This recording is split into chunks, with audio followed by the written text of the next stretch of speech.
Se dice que, por ejemplo, estas sustancias nuevas psicoactivas pueden provocar psicosis y pueden provocar esquizofrenia en un tiempo mucho más corto que la marihuana, por ejemplo, que también puede provocar estas manifestaciones a largo plazo.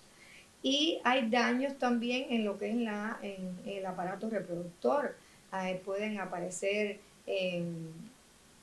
trastornos en la esfera sexual, pueden aparecer amenazas de aborto cuando ya la muchacha queda embarazada, o ese recién nacido puede tener manifestaciones clínicas de abstinencia, que es muy temida.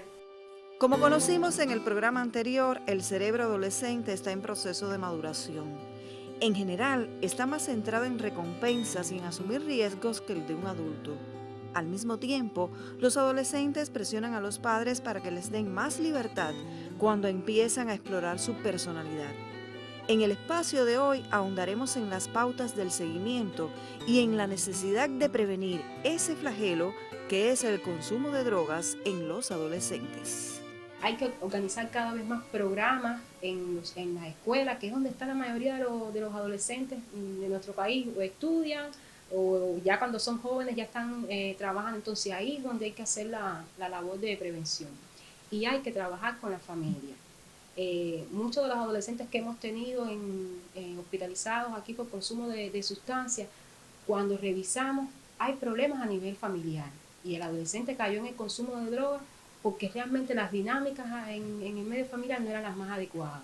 Por tanto, no solamente hay que hacer prevención con el adolescente, hay que trabajar con la familia, o sea, todo de conjunto hay que irlo trabajando.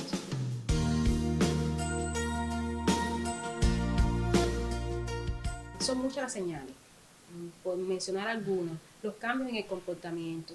O sea, por ejemplo, tenemos un adolescente que era bastante sociable, que se comunicaba adecuadamente, y de pronto lo vemos un poco más aislado, apartado, que no se relaciona adecuadamente con las demás personas.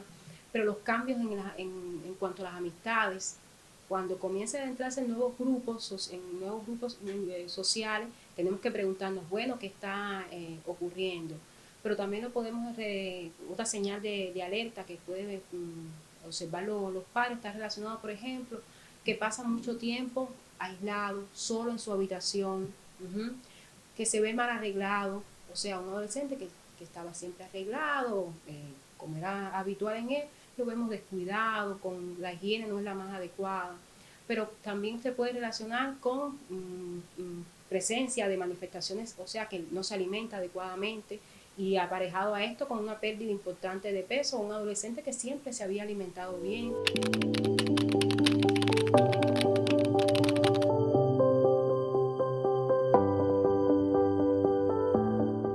Dificultades en el sueño, relacionadas fundamentalmente con insomnio. Podemos verlo toda una noche despierto, incluso en salidas con los amigos, y entonces se relaciona mucho más atrás con el insomnio.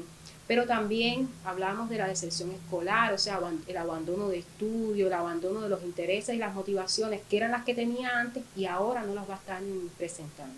Y también, bueno, en etapas mucho más avanzadas se relaciona con la aparición de algunas manifestaciones, ya sea de violencia o manifestaciones de ansiedad aguda, y pueden algunos incluso terminar en algunos problemas desde el punto de vista psicológico.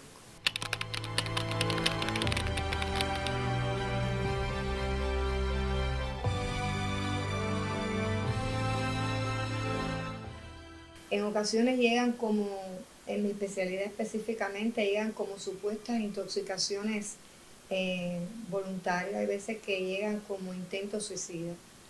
Y cuando usted hace énfasis en el interrogatorio, es que están comenzando consumo. Y bueno, siempre nosotros tenemos en nuestro hospital, hay un vínculo muy estrecho con el servicio de salud mental, y siempre se atiende, esta fase aguda se atiende por pediatría, toxicología clínica, y ya luego pasan al servicio de salud mental.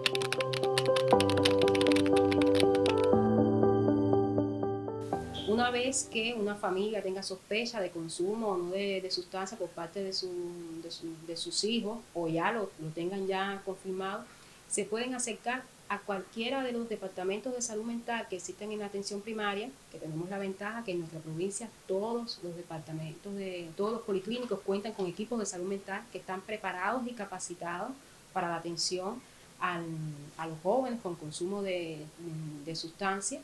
Y ahí entonces el equipo multidisciplinario que conforma estos departamentos puede hacer una evaluación tanto de la familia como de este joven.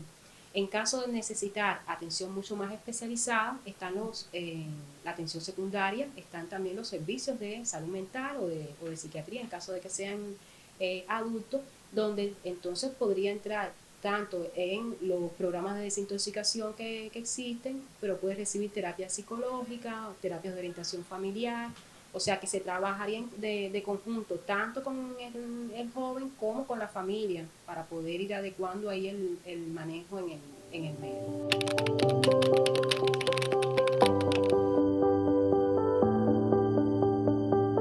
La desintoxicación y la rehabilitación es un proceso muy largo. Esa primera etapa de desintoxicación se producen muchos síntomas, el paciente lo sufre mucho.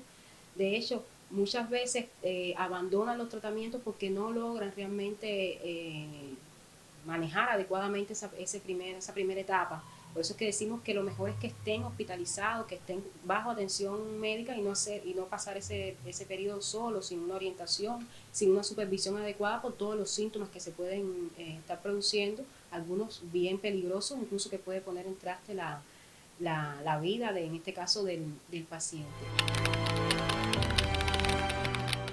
Ellos tienen que tener conciencia de que quieren deshabituarse.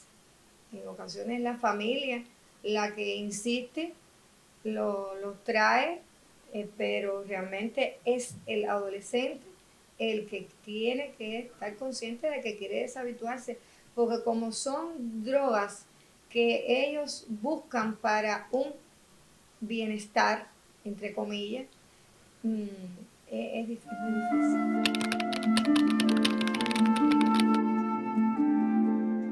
Pero el proceso de rehabilitación también es un proceso muy largo y es duro, porque es ese proceso donde el paciente tiene que poner todo de sí y la familia tiene que poner todo de sí para no volver a recaer.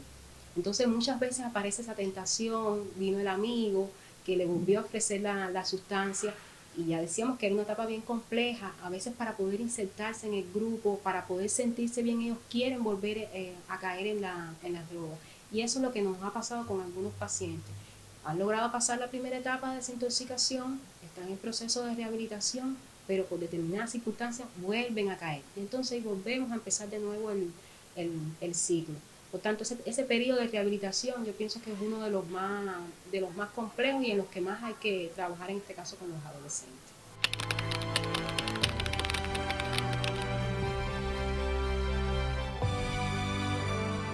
Y el seguimiento y la evolución va a depender realmente tanto del adolescente como de la familia.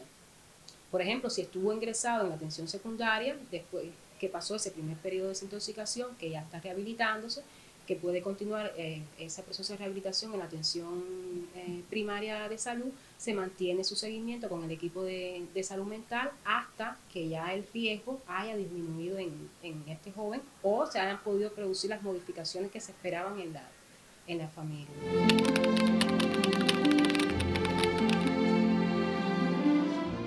Partiendo de que el problema el fenómeno de las drogas es un fenómeno que nos involucra a todos, es multifactorial y por lo tanto es multisectorial. Pero yo siempre digo que el problema de las drogas se empieza a librar desde la casa.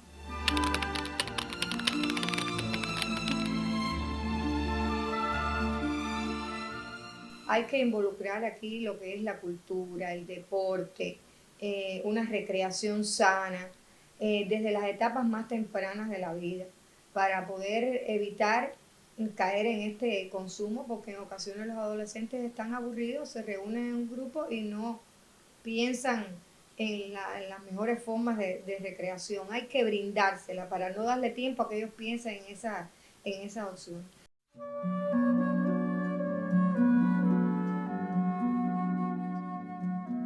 Al adolescente hay que hablarle con los términos que son. O sea, hay que tener una comunicación que sea clara, que sea directa. Eso, sentarse, conversar un día, o estamos sentados viendo una película que tenga algún tema relacionado con el consumo o haya consumo, y ahí se inicia el diálogo. ¿Qué tú crees? Hay que también preguntarle a él qué tú crees, qué piensa acerca de ese consumo, qué comportamientos, qué consecuencias. O sea, que hay que como familia buscar también los momentos y los espacios que sean más idóneos. Pero también con los amigos. Si logramos nosotros como familia reunirnos con los amigos de esos jóvenes, invitarlos a la casa, yo a veces digo, los invitamos a una limonada o a un refresco o a un batido, y ahí están conversando, y ahí nos vamos insertando, porque estamos escuchando las conversaciones que van teniendo. Fulano fumó, fulano consumió, y ahí es donde podemos también hacer prevención y podemos intervenir como familia. Eso es fundamentalmente lo que pueden hacer los padres.